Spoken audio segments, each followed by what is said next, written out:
अस्सलामु अलैकुम सामीन। 12 ज़िलहिज्जा है, 23 जुलाई है।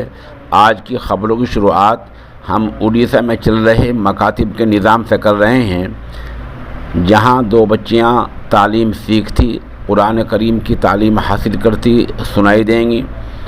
इससे तिलावत भी हो जाएगी और आपको ये भी अंदाज़ा हो जाएगा कि उड़ीसा में मकातिब किस नहज पर, किस तरीके पर चलाए जा रहे हैं।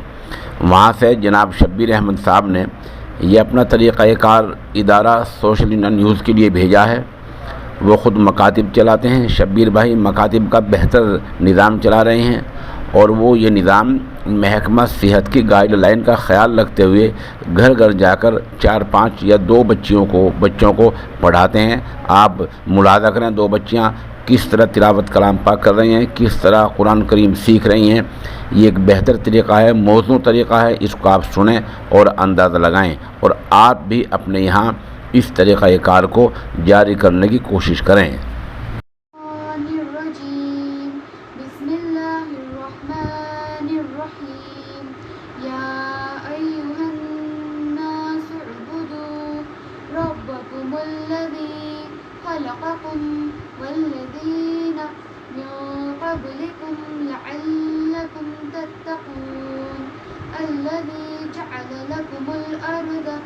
فراشا والسماء بناء وأنزل من السماء ماء فأخرج به من الثمرات رزقا لكم فلا تجعلوا لله أندادا وأنتم تعلمون وإن كنتم في ريب مما نزلنا على عبدنا فأتوا بسورة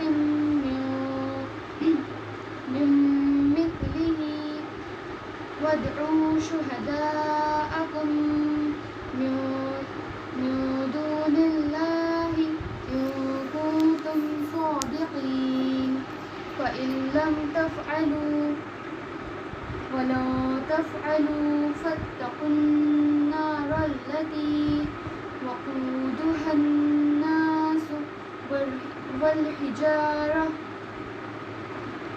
أعدت للكافرين